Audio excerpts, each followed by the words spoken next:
सबकी झोली मेरी झोली, सबकी झोली मेरी झोली, सबकी टोली मेरी टोली, सबकी होली मेरी होली, सबकी बोली मेरी बोली, सबका जीवन मेरा जीवन, बोले सारे जन्नत। जनाब अकील अब्बास जाफरी। ये अभी 2 दिन पहले जो तकरीब का जिक्र हो रहा है आर्ट काउंसिल में, वहाँ मैंने एक अपने मजमून के इक़्तिबासात पढ़े थे, जो मैंने रूह अदब के बारे में एक मजमून लिखा था। वहाँ चूँकि वक्त की शदीद किल्लत थी और ये 5 मिनट में मुकम्मल हो जाएगा, तो आप फिक्र ना करें। तो ये मैं मजमून आपको सुनाना चाहता हूँ, तो जो मैंने वहाँ पर जिसके इक़्तिबासात पढ़े थे वहाँ पर।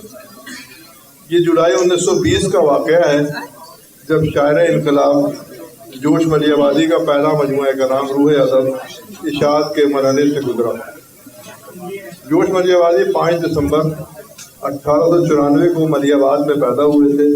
उनका ताल्लुक यूपी के एक जागीरदार घराने से था। शेर व शायरी उनकी घुट्टी में पड़ी थी। उनके वालिद नवाब बशीर अहमद खान, दादा नवाब मोहम्मद अहमद खान और परदादा नवाब फ़कीर मोहम्मद खान गोया सभी साहिब दीवान शायर थे। 1903 में 9 बरस की उम्र में जोश ने पहला शेर कहा, शायरी क्यों ना राहत आए मुझे, ये मेरा फन ख़ानदानी है। इब्तिदा में अजीज लखनवी से इस्लाह सुखन ली, फिर ये सिलसिला मुनक़ता हो गया और ख़ुद अपनी तबीयत को रहनुमा बनाया। बरसग़ीर की उर्दू शायरी की रिवायत के मुताबिक उन्होंने पहले गज़ल लिखी, मगर फिर वहीदुद्दीन सलीम के मशवरे पर नज़्म गोई को शार बनाया।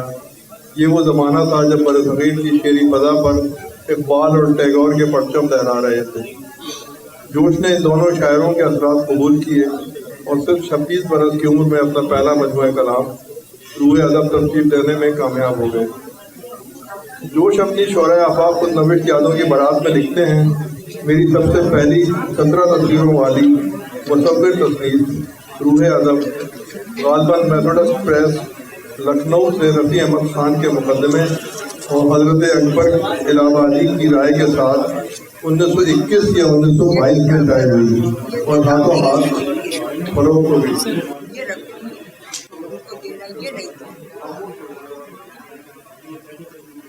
तमाम हकीकत यह है कि इस मजमूए कलाम का जो नुस्खा हमारे कुतुब खाने में महफूज है, उसके सरवरक पर तहरीर है रूह अदब नतीजा फिक्र मुसव्वरे जज्बात जनाब शब्बीर हसन खान जोश, रईस मलियाबाद लखनऊ, जुलाई 1920।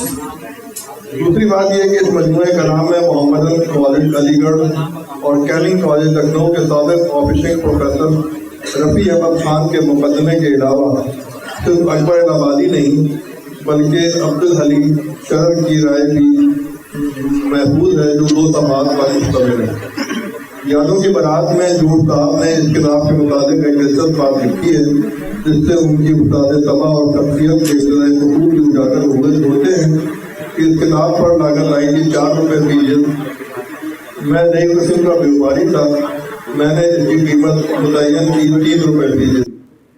किताब के आखिरी सफ़े पर जोश साहब के दस्तखत भी मौजूद थे और साथ ही ये सदर भी है, जिस किताब पर मुसन्निफ के दस्तखत ना हो वो माले मसरूफ़ा है।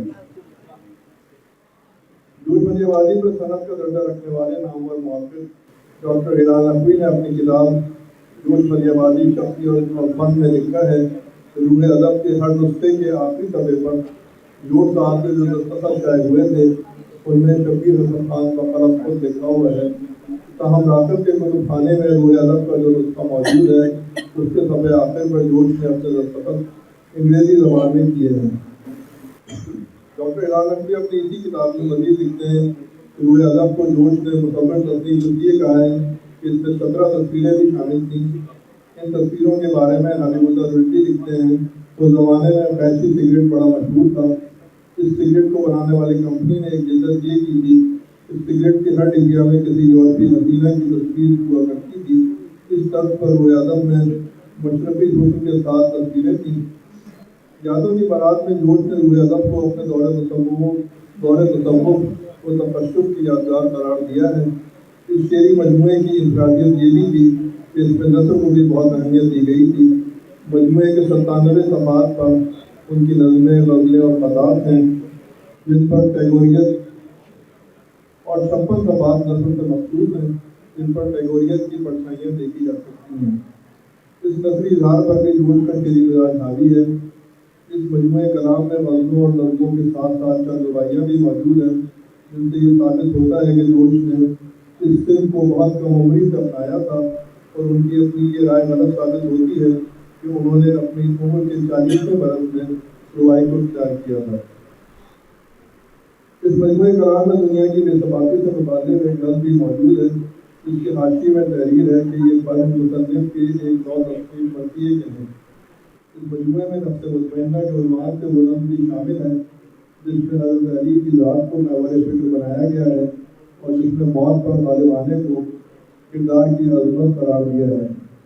اس مجموعے کا ایک بہت اہم پہلو یہ بھی ہے کہ جوش نے اپنے اس پہلے شعری مجموعے میں سب سے پہلے جو شعر درج کیا ہے وہ خود ان کا نہیں، غالب کا معروف شعر ہے، بقدر ذوق نہیں ذنبے سنگنائے غزل، کچھ اور چاہیے وسعت میرے بیان کے لیے۔ اس شعر کے انتخاب سے ہی اندازہ ہوتا ہے کہ جوش ابتدا ہی سے سنگنائے غزل کی گلیوں سے نکل کر غزل کے وسیع میدانوں کی طرف آنے کے لیے مختلف تھے۔ جوش نے روئے ادب کے دوسرے ایڈیشن میں بعض گلبانگ پریشان ضنم کے عنوان سے جو دیباچہ تحریر کیا تھا، اس میں اس کتاب کے بارے میں لکھا تھا: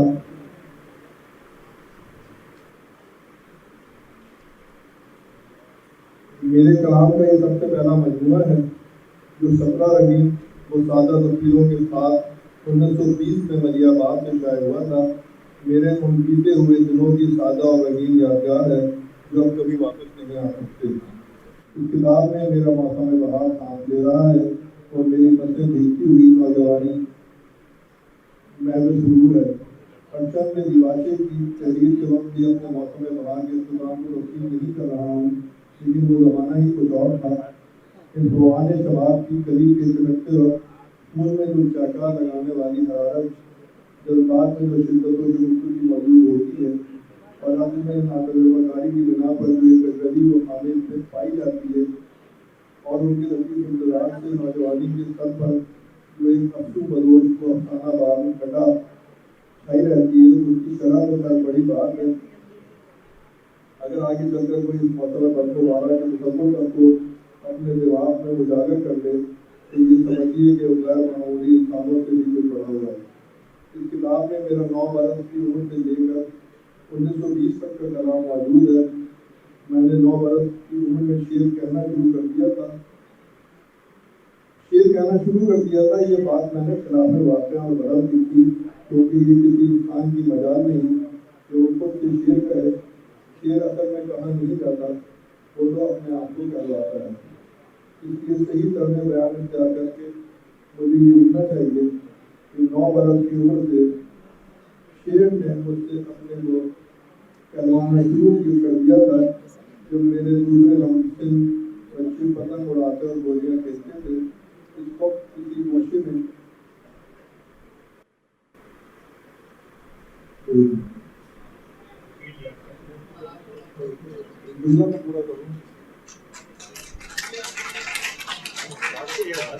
جب میرے دوست اس وقت کسی علیحدہ گوشے میں شعر مجھ سے اپنے آپ کو کہلوایا کرتا تھا، اور یہی وجہ ہے کہ پتنگ اڑانے اور گولیاں وغیرہ کے فن سے میں اب تک نہ واقف ہوں۔